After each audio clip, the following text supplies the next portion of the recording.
everybody, and welcome to another episode of Horror Movie Night. This week, we are checking into Motel Hell. Scott. It's Motel Hell, oh, dude. Yeah. But the light burned out. Not till the spoiler. Yeah, jeez, Matt. So, Scott, you had picked this. This is my second time picking this to discuss with you. Yeah, so here's the story with the first time we picked Motel Hell was the infamous night. I will say it's the infamous night. So, Scott drove all the way to Pennsylvania to go to an anime convention with me. But that's true friendship right there. Yeah, but that night, he literally showed up. We saw each other face to face for the first time, gave a big old hug, and then I showed him where he would be sleeping in the basement. And we got on the computer and started so much worse than it was. And started recording 3 episodes of our podcast. And this is where you got our retroactive episodes years ago of Puppet Master 3 and Phantom of the Paradise were recorded this night. But the first thing we recorded was Motel Hell. And the problem that happened with Motel Hell was that this was when I was sitting on the other side of the room and Scott was sitting on the other side of the room. But the echo, it was picking up each other's voices so badly that the episode was like almost unlistenable. And that's when I locked myself in the laundry room and recorded in there for the last 2 episodes. But that was the last time I watched or talked about Motel Hell. And I remember that was a good episode.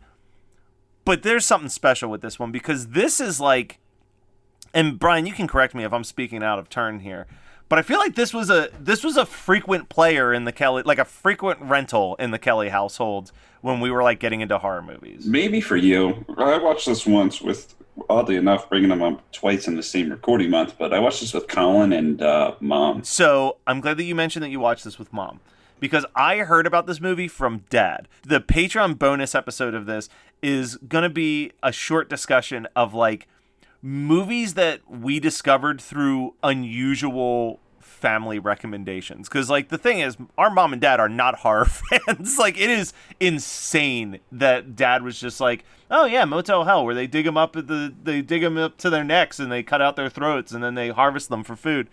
I'm like, why do you know this? Like, you won't even watch, like, Nightmare on Elm Street or Friday the 13th. Why is, like, Motel Hell just in your Rolodex of pop culture references? Because Dad would have been a horror fan if Doug Kenny had never lived. But once college movies were a thing, it changed it. It changed everything. I literally think the only reason he saw this movie is because Wolfman Jack is in it. Yep, like, yep. I have a genuine theory that was it. Wait, who's Wolfman Jack in this movie? He's the pastor. Oh, that makes so much sense. Yeah. I'm pretty sure our dad had a Wolfman Jack shirt that he wore a lot when we were kids. I thought you were going to say a Wolfman Jack tattoo. I was a huge Werewolf Man Jack fan. Oh, yeah, because you liked the Sesame Street. The Sesame Street. Dude, that was hit songs like It's Hip to Be a Square. Hip to Be a Square was in there. Letter B. And that's all I remember. Oh, no, there's a monster in my mirror. How could I forget there's a monster in the mirror is in there? Telephone Rock is on there. Telephone Rock. Wow. Doing the Batty Bat.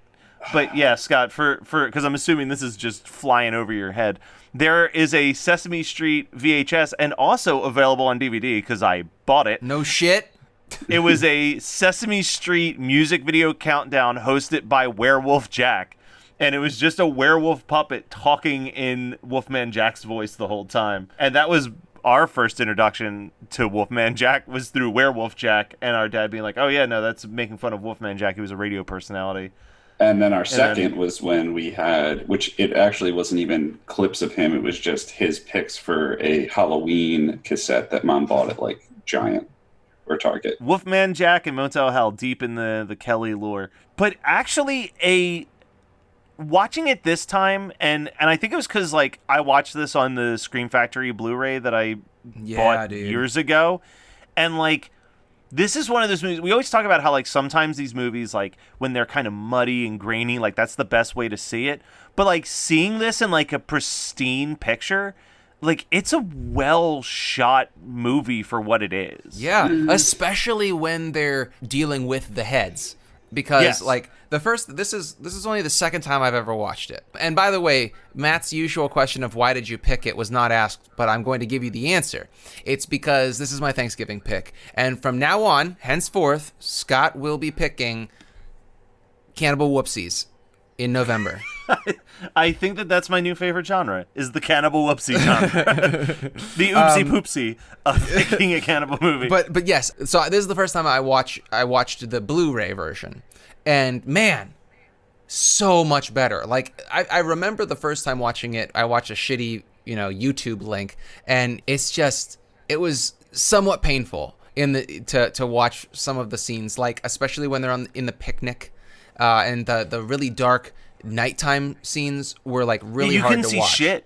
Yeah, but now this blue is so much better. And like one of the things that jumped out at me early on is there's a scene where these two little girls go walking through the slaughterhouse, and it's this long tracking shot where like you see the girls in the distance, and up front is all of like the pig carcasses and stuff, and it's just a very well constructed tracking shot. Originally, Universal Studios wanted Tobe Hooper to direct this movie, and then Universal backed out, and then because they just thought that it was too strange, and then Tobe Hooper was just like, oh, okay, well then I guess I won't do it, and just walked off. And I guess I'll make TCM too. Yeah, I'll just make this instead. But yeah, apparently it was a much darker movie for a while. What I was reading was that the film, like, the original screenplay had stuff with bestiality and a lot more violence, and there was no comedy in it. But I'm glad with what we got. I don't feel like it would work if it was too dark. I mean, like, I wish that they would have kept the bestiality in, not because that's a fetish or anything, but rather because I think that Farmer Vincent and his sister are a little bit too likable. Yeah. Like they're not anti-heroes. That's kind of the joke, though, is like, as a vegan, I think this movie's fucking hilarious because, like TCM2 and maybe a couple other movies along those same lines, they are poking fun at people that are big meat eaters but don't realize where their meat's coming from. And they don't give a fuck because they just like the taste, and that's the whole point. And like, I guess that the stuff would be kind of in that same realm, kind of, it's a bit of a stretch, but where people just are mindless consumers. I just love the fact that they're like, there are too many people, we should just feed people to people. It would have been better if we would have kept Farmer Vincent as kind of like the kind of not wisecracking, but like the sardonic, like, hillbilly who thinks it's kind of funny to eat anything that has legs, but then add more darkness to it, because it's a little bit too, I think that you're absolutely right that it's almost too lighthearted, because I think that the whole point of the fucking movie is almost lost on people that watch it passively, because they're just like, oh, this is a fun slasher, when it really is kind of like the social commentary is super important. And this movie is from what, 1980? Yeah, 1980. It tackles a lot of interesting stuff. I'll tell you, but it's lost. There's a lot of crazy things that happen in this movie, but I think the most far-fetched moment is when our final girl, our survivor girl, is really upset that her longtime boyfriend died in a motorcycle accident and that she didn't get to bury him. And then Farmer Vincent's just like, hey, I know that you're sad, but you're here, so that means God exists. And she's just like, you know what? You're right. I do feel so much better now. like that speech went nowhere. And the idea that, like, she's officially over all of her sadness in, like, those 3 or 4 sentences, I was just like, what the fuck is this? Yeah, it's a weird movie. Yeah, this movie is really out there. I think that and that's what I love so much about it. Let me get to that in a second, though, because I got to point out something that Matt just said. So, ... you're here so God exists. And you're pointing that out as something silly. But you're a Christian. You can be a Christian and still understand the absurdity of Christianity. You're just saying that that's not as absurd as your absurdities. So there you go. No, anyway. So here's the thing. I'm going to put a quick pin in that, because I do want to explain this, because this is a thing that comes up. I've explained it like this. I don't necessarily think, like, I'm not one of those people who's like, the Bible's the truth. Everything that happens in the Bible's right. You should do this, that, and the other thing. Like, I don't necessarily think that Jesus died, was buried, and then came back 3 days later as some type of, like, spiritual zombie. But do I think that, like, the actual messages that he gave people of like, hey, you should love everybody. Yeah, and don't be an like, asshole. yeah, like it's like, yeah, no, I can get behind that. So like, it's more just like, hey, he gave some good advice. Why not? And also, like, let's be honest, they pay me. So like, you might want to cut that part. No, I'm sure I'm sure they're listening to our movie night. Yeah. I'm just giving you a hard time because I just think that when somebody's like, Farmer Vincent is like, well, I'm not a bad person even though I'm murdering people. They're a lot. I'm feeding people, so it's all right. You know, it's just like we're putting kids in cages, but it's okay because they're brown, or you know, like. We're not letting you have a medically induced abortion or because, you know, like a fucking cluster of cells deserves to live more than an adult woman. You know, like, where's the fucking line? There is no line. It's all, like, hypocrisy. That's what I was getting at. I don't really mean it about you. I hope I didn't offend you or anybody listening. To be fair, I offended you last week, so I think it's fair that you get a shot. I think that your offending me was a little bit more acceptable. Here's my standpoint on it, because I agree with Scott. But I think that it's not necessarily, I think religion, politics, whatever it is, it's not necessarily whatever the actual thing is, whether it's Christianity, whether it's your political beliefs. It is the individuals that twist their beliefs where it's like, well, I'm not gay, so you're gay, and that's a problem. But I have sex before marriage, and that's okay because... this and that. You know what I mean? It's like they twist it where it's like, well, if it's something that I don't like, I'm going to kind of put it to the side. And if it's something I don't like, then I'm going to use that as a reason. And that's what the problem. Yeah, and that's the whole point of this movie too, is like people are like, well, I don't eat people. I would never eat people. How horrifying, like how horrific.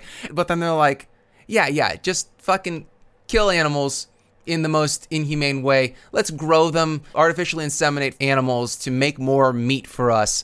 And the whole point of this movie is crystallized for me when Vincent and his sister go to kill the humans that are, you know, buried to the necks. By the way, the horror of this movie isn't the cannibalism. It's being the food. Like, that is the more obvious I was going to say, obvious horror. This, like, the gurgling noises are horrifying in those scenes. Like, think about all the ways we've watched people die in horror movie night movies, just horror movie night movies, right? I think that this is the most horrific and the most disturbing because, like, you're not dead. You're not dead for like a good 8 days. You're being force fed. Like, if you eat foie gras, this is what they do to the duck that makes their liver fat. Like, you're being force fed for like 8 days. You are probably being drugged. You have your throat, your larynx cut so that you can't speak. You're basically driven insane by the situation. You're left in darkness 99% of the time. You got it's but that's the thing, is that's exactly what happens to chickens. I don't care if this offends anybody at this part, if this offends anybody that's listening, because this is my pick. You're along for the ride. So so either enjoy the ride or get off the bus, sister.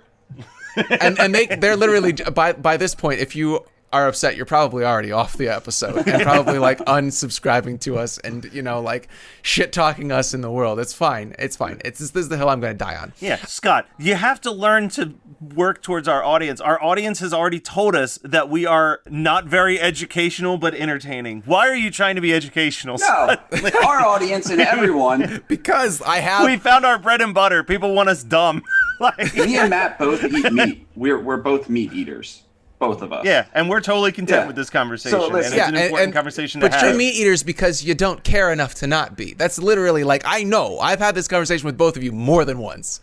Yes. Like, we've been friends for years. It's because you don't care. And I'm having this conversation because I can't stop thinking about it. It's because I'm selfish. Yeah, but that's fine. As long as you own it, I mean, I can't stop you. But when Farmer Vincent and his sister go to fucking, you know, harvest these bodies, they have this whole soliloquy about how, like, I actually wrote it down. No animal should ever suffer any unnecessary pain. And, like, how do people that watch this movie, like, it's just a dumb slasher? Like, what the fuck? It's literally put on a platter, like a head on a platter, right there for you. And I wonder if, like, so this movie has had, like, a long history of kind of just not... Like, I didn't know this until I was researching it, but issue 9 of Fangoria magazine, the cover was Farmer Vincent with the pig head and the chainsaw. And it is the rarest and most expensive to buy Fangoria magazine now because it's sold so terribly. Oh, wow. It's the lowest selling Fangoria magazine of all time. Like, there is something about this movie where it's like, people are aware of it, they're aware of moments of it, but I think it's something that people know but haven't really watched. And if they've watched, like you've said before, like, I know that I have passively watched this movie way more than I've sat down and really watched this movie. Like, I feel like even though I remembered beat for beat things that were happening, and I remembered like specific characters, I remember the way that people die, and like I remember the last 10 minutes, which I really think is like one of the best finales of a slasher movie. Yeah. I used preservatives. But like, I don't think I ever was paying enough attention to be like, oh shit. Because here's the thing. Do you know who appreciates this movie? Quentin Tarantino. 100%. Oh, for sure. Would appreciate this movie. I guarantee. Wait, why? This isn't what's the? I don't think you're tipping him off on a movie he hasn't seen. I'm sure probably the biggest reason for that is Quentin Tarantino. One of his most famous lines is, "A good artist doesn't do homages, he steals." And this movie is just Night of the Living Dead, Psycho, and Texas Chainsaw Massacre, just all stolen and put together. But what I want to say is, like, there are going to be people who are listening that feel like Scott is like taking a movie and adding his own narrative to it, and it's like, no. If you watch this movie, that is the narrative of the movie. Yeah. Like, this is like, but like you said, it's so easy to passively watch it and kind of be like, oh, they're talking, fast forward, like, and just kind of like want to get to like the people buried in the ground and like the kill and scenes the chainsaw fight. Like, it really, the chainsaw. I think that's what most people know about this movie. They don't. That's the most important scene. That is the most important scene in the movie, in my opinion. What? If you're going to hear me out, if you're going to write a review on this movie, your review should only say 2 men have a Star Wars style fight with chainsaws while one wears a pig head. And you're going to give that movie anywhere from 0 to 5 stars, and that is a correct assessment of this movie. Whichever way the stars lie, it's right. Yeah, I can't argue with that at all. Because it is like, I mean, in all honesty, I think that if that movie didn't end with him walking out with a pig's head on and a chainsaw, we wouldn't be talking about Motel Hell. I think that the movie would have literally just kind of been like Werewolves on Wheels type film, where it was like, yeah, it was this weird thing that came out in the like late 70s, early 80s, but like no one really thinks about it. But like that image is such a like moment. I feel like the line between obscurity and cult is literally built on singular moments.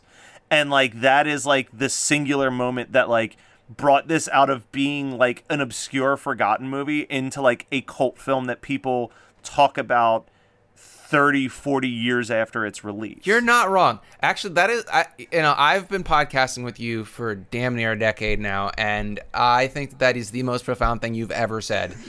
Because like and I'm not saying you're stupid. I'm saying that is like fucking genius, because I cannot agree more with you. Like, think about the first movie that came to mind when you were saying that was Luther the Geek, which it doesn't have a cult following, although it is a quite disturbing movie in my opinion. Doesn't have that moment, doesn't have that visual.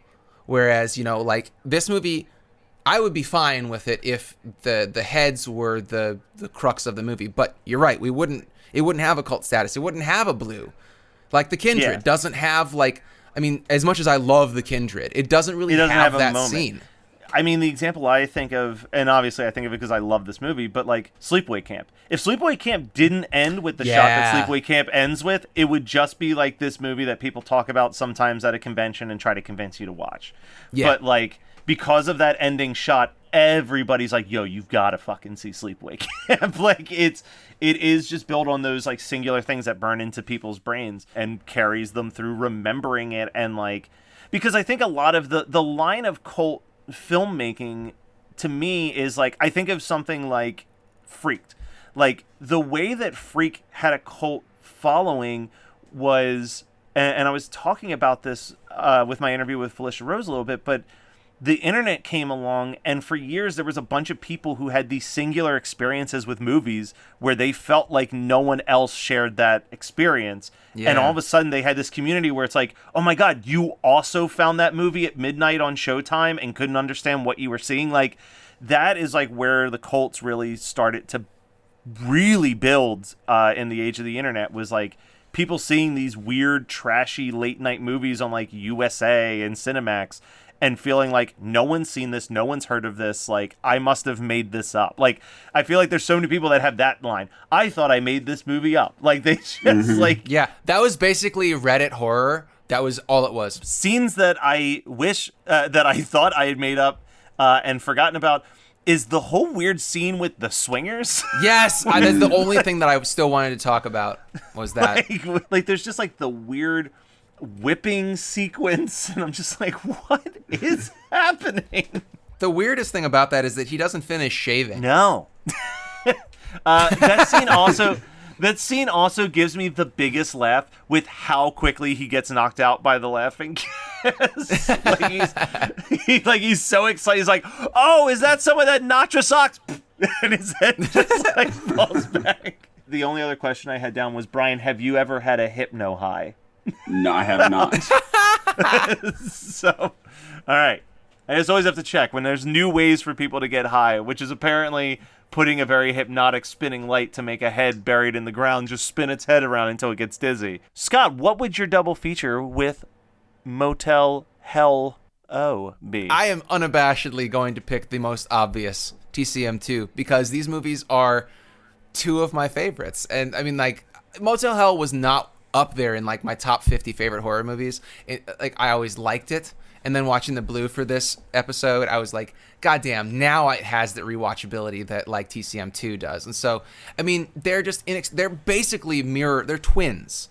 You know, Motel Hell, Farmer Vincent versus whatever his name is, the Chili King. You get the chainsaw lightsaber battles. Although I think that the chainsaw lightsaber battle is better in TCM2, strictly because of just like how over the top it is. So there's another movie that we discussed on Reddit Horror Club that I think we should consider for a horror movie night one day that also has an epic chainsaw battle. Prophecy about the killer mutant bear. Brian, how about you go? Because I am worried that I might take yours and I have some backups. Oh, you're worried you might take mine. I would do people under the stairs.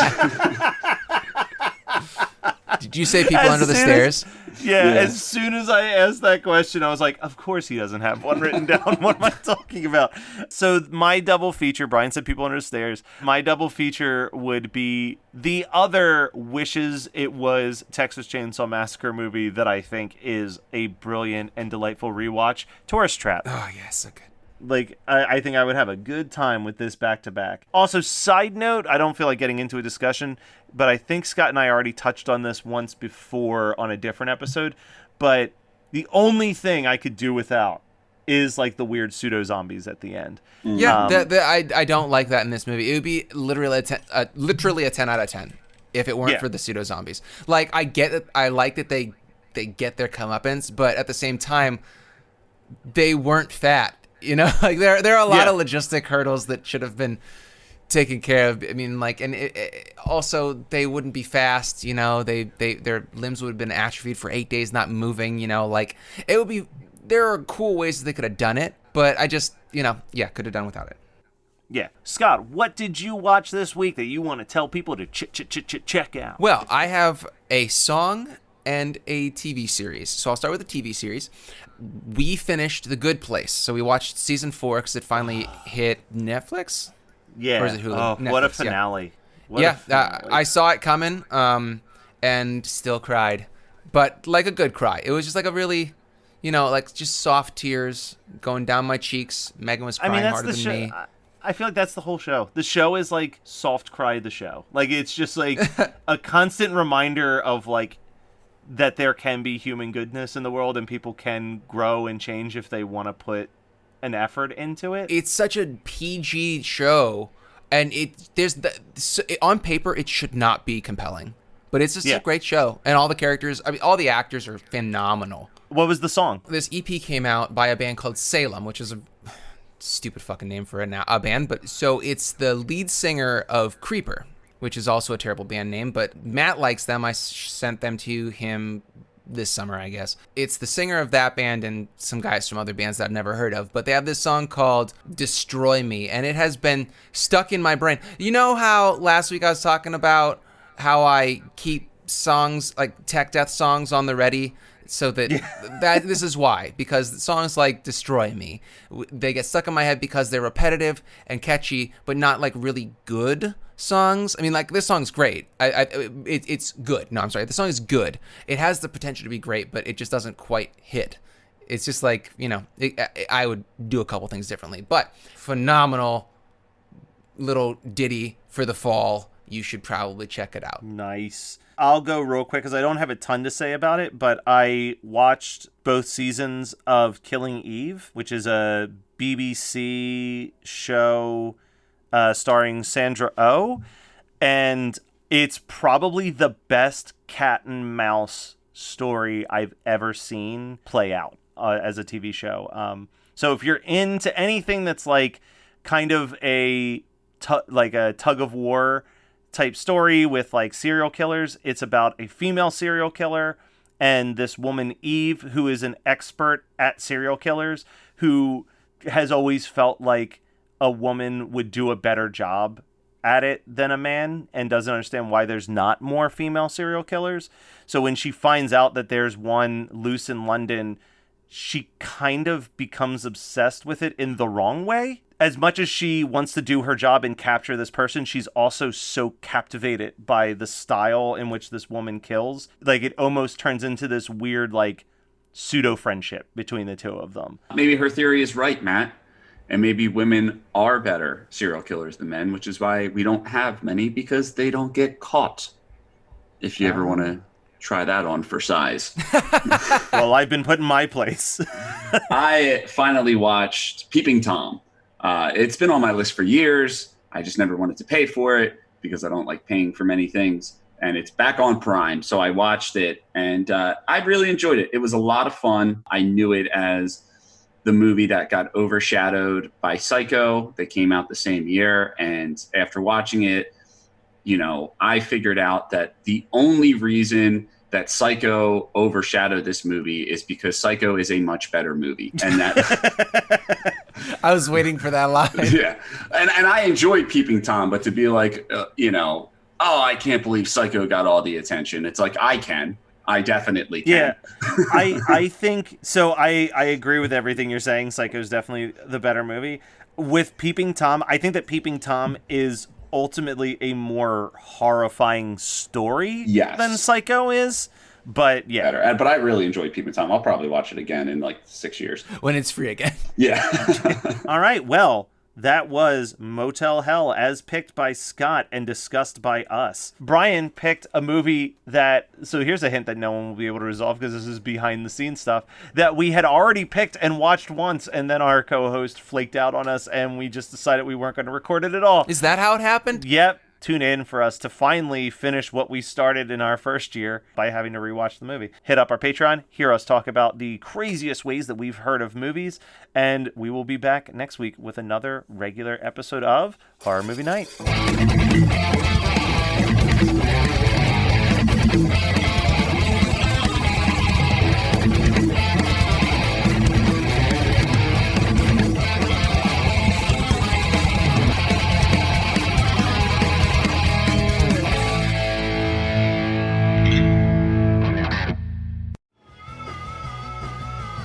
You're listening to the Geekscape Network.